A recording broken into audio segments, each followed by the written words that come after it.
In this episode, we speak with Lorien Gabel, co-founder and CEO of Figment, the leading provider of blockchain infrastructure. The company has raised over $150 million and is backed by Thoma Bravo, B Capital, Two Sigma, and other notable investors. Figment provides comprehensive staking solutions for over 250 institutional clients. The world's largest asset managers, custodians, exchanges, foundations, and token holders leverage Figment's infrastructure and APIs to earn staking rewards. Staking is a process in which token holders can earn rewards by helping to secure a blockchain network. Before co-founding Figment, Lorien was both a serial entrepreneur and corporate executive. Along with his brother, Lorien founded 3 companies: Ping.com, which was acquired by 1-800-Flowers, Bird-on-a-Wire Networks, which was acquired by AT&T Canada, and Interlog, one of Canada's first commercial ISPs, which was acquired by a large multinational telecommunications provider. Lorien has also spearheaded the exponential U.S. growth of UK-based tech company Message Labs as Global VP Business Development, ran a division of Fortune 500 company Micron, and has served on the advisory board of a number of startups. I'm your host, RJ Lumba. We hope you enjoy the show. If you like the episode, click to subscribe. RJ Lumba is the executive chairman of Market Insight Media and the managing partner of Growth Cap. He is the host of Great Entrepreneurs, a podcast for driven entrepreneurs and business owners. Our podcast covers all topics related to the entrepreneurial journey, from ideation to execution to optimization and to reaping the rewards of a well-run business. In the minutes ahead, we'll share with you unique insights and tactics from some of today's most accomplished and inspiring entrepreneurs. Lorien, thank you so much for taking the time to chat with us today. Good to see you. I'm really looking forward to it. So we talk a lot about investors and kind of growth companies on this podcast. You've been part of several companies and they've turned out to be successful situations. I'm going to start off with a hard question. What do you think is the key to building businesses? I think about that a lot. I regularly ask myself in every business, kind of every quarter, would I start this business again? There's sort of a lot of self-reflection in there. Because I'm kind of old and this is our 4th company going back 3 decades. When you first start a company, I think you really have to be open-minded and create a lot of optionality because you really don't have product market fit and you kind of have an operating theory, which is inevitably wrong. When you first start your company, you're wrong in a number of ways. And so I think one of the key things is to maintain optionality and kind of say yes early on, and then know when to make that transition and focus. So when you have product market fit, things become more competitive. You know who your customers are. And then even though you're bigger, you have to actually do less and focus more. And usually that's for competitive reasons, et cetera. And I think that that's like a key transition point in most companies is being really open-minded about what you're doing and who your customers are, and then switching at the right time. And I think getting that sort of inflection point is pretty critical. And then just as an executive or a leader, especially, we're in blockchain and crypto and digital assets, which is a volatile industry to say the least, and changing quickly and complicated. And there's a lot of ups and downs. So really, I kind of jokingly refer to my role as chief stoic. So maintaining sort of consistency, calmness, not getting too excited when things are going amazing and not getting too upset when things are in dark periods or there's periods of transition, and really just sort of offers kind of a stability for the company and for your customers. And, again, things have been fantastic and, you're printing money and everything's amazing and be like, yeah, okay. And, people say, you never really get that excited. I'm like, yeah, I'll get excited. And then when things are looking really bad and you have dark days and, fraud in the industry and stuff like that. And also I get it, this will pass too, and we'll get through it. And, here we are. And just being consistent messaging internally and externally around that. So that's not really like a how to succeed in business type book or philosophy, but I think those 2 things, at least from a startup perspective, are pretty important. Yeah, no, I think that's super insightful. And to the point of keeping optionality and knowing when to start focusing and doing less of other things, do you tend to then, kind of have your calendar cleared so you're kind of optimizing your ability to think through issues as they come up? I mean, yeah, with respect to sort of optionality, I was thinking kind of about like product and marketing, et cetera. For, personally maintaining calendar and time to think is a constant battle.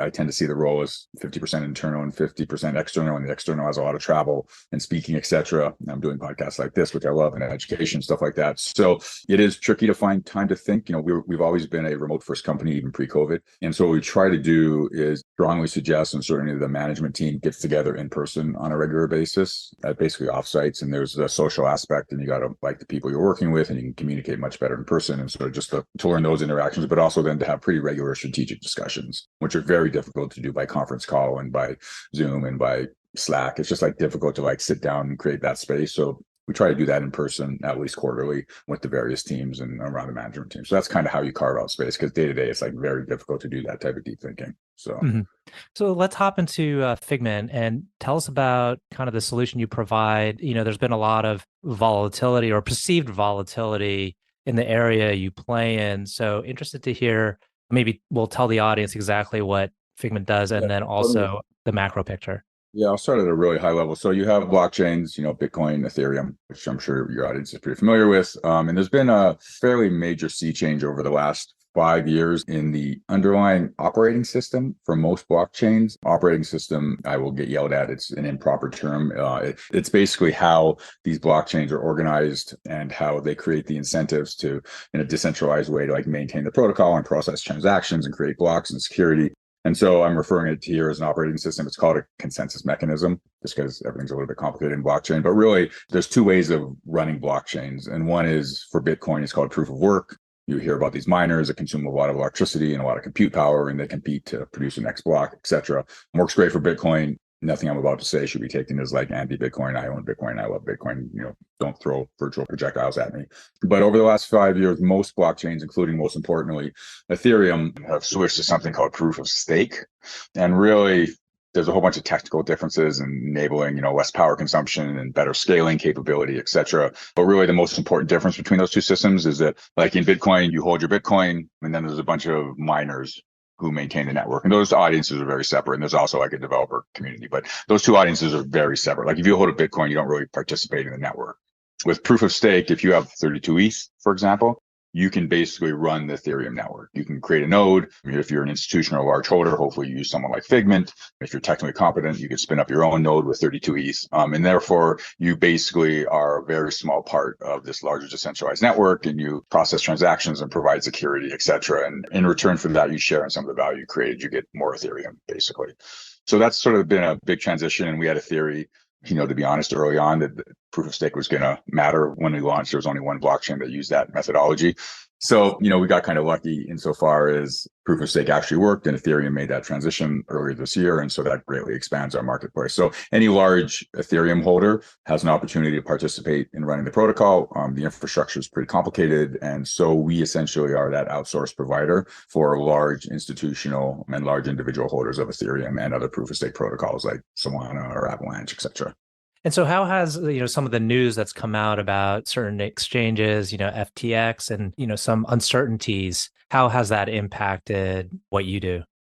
Yeah. So, we really operate at the core infrastructure level. We're non-custodial, which means it sounds like you give us your ETH to run the infrastructure, but you don't. So you control those private keys. If you use a custodian, then you would stake to us through that custodian, many of who are our partners. And so you never give us control of the actual tokens. You're basically like allowing us to run the computer infrastructure that you need to participate in consensus. And so it's also called delegating and nominating, other words like that. So you don't actually give us your tokens. So we're non-custodial. If we disappear, there's no counterparty risk. You would just restake or unstake.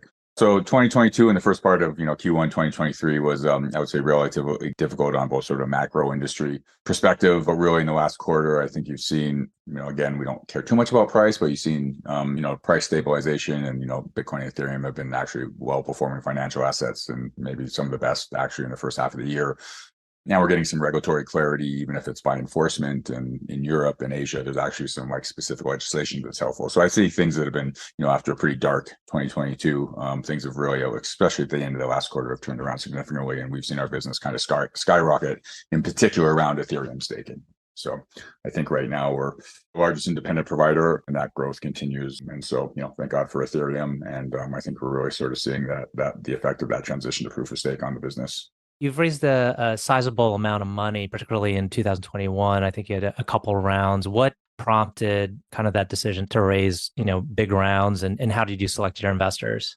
Great question. So this is our fourth. The founders we go back again more than 3 decades, and this is our fourth internet infrastructure startup together, and the first time we have ever top ticked the venture market.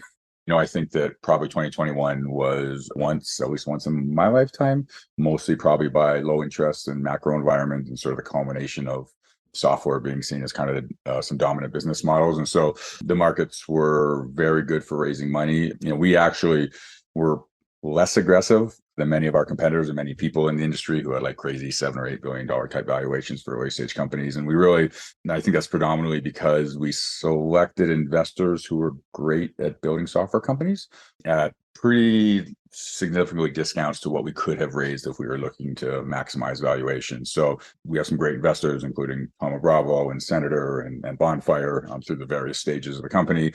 Those VCs we chose really, valuation mattered, but it was probably 4 or 5 on the list. And each one of them at the various stages of the company has been really important in supporting our growth. I think the best board I've ever had in 3 decades. We talk almost every day, I would say, if not like verbally, but on a chat group, people sound, oh my God, you talk to your board every day. That sounds horrible. But really, we have a great working environment. They ask the right and tough questions, and they're very supportive, even through the industry volatility. So I'm very fortunate. And, I think it would be horrible to be running a company where, you don't get along with your board or they're not helpful. And so the investors we selected, I think we've been, lucky we made good choices there. And if we didn't maximize valuation, that'll take care of itself down the road. So yeah, my recommendation to entrepreneurs is to really put the valuation part of a term sheet when you're raising money, kind of 4 or 5 on the list. You don't want to be taken advantage of, but really, if you're successful, then it's really not going to matter at the end of the day, those valuation differences. Well, it's currently the most challenging part to scaling your business. Great question. So I think really sort of going back to the start around the focus parts of the business. So again, we were very much for the first 3 years of the company, basically said yes to everything. When you can't really do that when you scale the business, you need to focus on a few customer verticals. So in our case, it's like asset managers, exchanges, custodians, wallets. So you need to really narrow down who you're focused on. We know we don't support consumers directly. We do that through our partners. And then from a product perspective, you kind of always want to build everything and every cool new feature. You really just need to focus on that, and learning to say no is really important. And then also scaling teams is very difficult at different points in time. So when you add a bunch of new people, integrating them into the company, you add more people and slow down, which is really odd. You should add more people and go faster. And so there's, basically alignment and communication, friction and barriers kind of once you get past 100 people. And so learning to coordinate that well, I think is probably the biggest operational difficulties with scaling a company. And you really need to, it's very detail focused. You kind of think, oh, I have more people, I can kind of step away and things, but you really got to read every line. You really got to focus on operational execution, especially in those growth periods, because you can add people and you'll be like, oh, we have more people, we can do way more, go faster. And you actually end up slowing down if you're not careful. Do you have some insights in how to keep the workforce engaged given the remote culture? Yeah, it's tricky. So we originally started because the founders were all in different places, and yet we wanted to work together. So we kind of we just do this remote thing, and we had worked together before. So we kind of had a lot of those sort of initial issues you might have with someone you hadn't worked before and need to be in the same room sort of solved to start off with. I would say that I've come around 270 degrees that in person is significantly underrated, especially for engineering and product development. It is very difficult to do fast, quick engineering product shipping when you have people in multiple time zones around the world. So if you have a engineering manager in Vancouver and a individual engineering contributor in Poland, it's very hard to do async work in specific areas. Marketing, maybe a little bit easier, but really when you're shipping code, it's very difficult. So we're now trying to align people in the same time zones, trying to get people into a couple of different cities in Canada, which is where we're based, and really trying to sort of slowly refocus people into at least the same time zones or 1 or 2 hours to help with that. And really, you got to get in person as much as you can. So I'm less bullish on remote work in specific functional areas than I was probably 3 years ago. So I think you really got to work on it. It's hard to build culture on Slack. You can do it, but you can solve a lot of problems spending 10 minutes on a ski lift with someone than an hour on Slack, frankly. So yeah, I don't underrate the importance of the interpersonal part. So yeah, one thing I was really curious about, and we talked about where you are, Jackson Hole or Jackson, and you're also involved in other entrepreneurial endeavors. I think you have a gear shop. What are a personal thing here? I'm also into outdoor gear. What are your favorite products? That's a great. Well, I'm a bit of a winter sliding addict. So snowboards, split boards. I do a little bit of mountain biking. I kind of enjoy it when I'm not falling down. So I love my giant mountain bike. There's a great snowboard brand out of Japan, of all places, called Gentem. And they're kind of like, I don't know if you saw in like Kill Bill with the sword maker who, spent, built these like amazing like custom swords that she used in Kill Bill. But it kind of reminds me of that. There's like a factory in northern Japan where they really hand make these snowboards, and they're actually pieces of art. They're beautiful. The top sheets are beautiful. And so you could put them on their wall in addition to like snowboard or split board on them. So I'm kind of like have way too many snowboards and then any one person could ever need. So yeah, I kind of have a little bit of an addiction there, but I guess as addictions go, it could be worse, and kind of dovetails a little bit. And I think that getting outdoors is also like really underrated, both, has time to think and for human spirit and like we're not outdoors enough, and just getting outside and hiking or in the winter, whatever you can do in the winter is just like really, really important on like mental health, physical health, etc. So I think it's underrated. Most people live in cities these days, and sometimes it can be very difficult, but at least personally, I find it like really, really important for like success, both, at home and from business, and just pure pleasure too. So. And with your kind of entrepreneurial mindset, if focus wasn't an issue and if you had unlimited time, what other business would you love to start?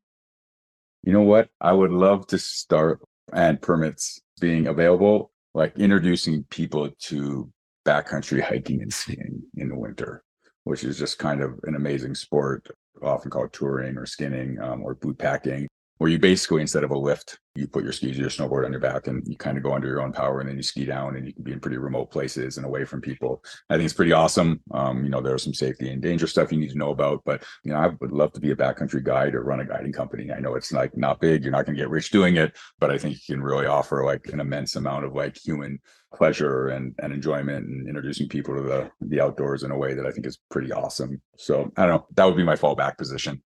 I did a Backroads tour, not that it's the same, because Backroads is a little less wild or less adventurous. I did it in May and absolutely loved it. Thought it was phenomenal. And biking too, I don't know. I recently watched the Tour de France, a reality show. I don't know if you've seen that. I really didn't understand like how the Tour de France works. So it kind of got me like those reality, like the F1 reality show kind of introduces you. Oh, the Netflix one. Yeah. Yeah, exactly. And so I, kind of gotten into a little bit more cycling too in the summer, and it's a pretty cool sport, especially in the hills, and you do climbing and stuff like that. Yeah. So it's good. Last two questions. This veers more towards the personal. It could be also professional, but tell us about a person who has had a profound influence on you. I've never really had idols that have been like in recent history or alive, or someone that maybe that's, so I guess I am like a personal fan of the Stoics and Marcus Aurelius as a leader in particular. Some of the best periods of the Roman Empire with much prosperity and peace. And I think his perspective on leadership is really valuable. There's some good books on Marcus Aurelius. Maybe we can put them in the show notes or something like that. I'll pull up the names. Yeah. So I kind of really have enjoyed sort of history around that time period a lot. And then I have a 7-year-old son, and looking through his eyes at a time to see the world actually as it exists. And there's pretty amazing things. There was a big windstorm last night, and like trees were blown down, and wanted to get out of the truck and like look at the blown down trees and the branches and like climb on the trees. Now you would have just like driven by them, been like, because I got to do this podcast and I got to get to work, but actually spending like 3 minutes, walking around a fallen down tree was pretty awesome. So someone who's been dead for 2,000 years, and then my 7-year-old son are probably the ones where I get the most inspiration from. Excellent. All right. Last question. Can you tell us about a charity cause or other endeavor that you're passionate about? Yeah. So one we just did, I don't know if you ever heard of the Murph, which is a CrossFit workout. And a number of us in the industry, Galaxy and Coinbase, we put together a group and basically did this Murph workout on Memorial Day in support of veterans sort of post-service and sort of helping them make that transition. So usually every year there's a couple of charity events I like to do ones you participate in rather than just giving money. So I think there was like 3 or 4 of us, and I think we raised $50,000, which is pretty cool. And then we all kind of virtually did this Murph workout together one morning on Memorial Day, which was kind of awesome. And so we had sort of the interpersonal stuff among 3 competitors and partners in the industry, and then raised some good money for veterans. So that's the most recent one that, just happened like a month and a half ago. Excellent. Well, we'll include that in the show notes as well, if there's a link to the. Yeah, there is. I'll show you the link. Yeah, it's called. There's a big charity around doing the Murph, and it's Murph 23, and it's a very difficult workout. Everyone should try it. It's pretty cool. lots of pull-ups and push-ups and air squats and stuff like that. So it was fun. Excellent. Well, Lorien, we're just about out of time. We'd love to thank you again for chatting with us today. I know our audience will find this very insightful. Awesome. Well, really appreciate the time. This was fun.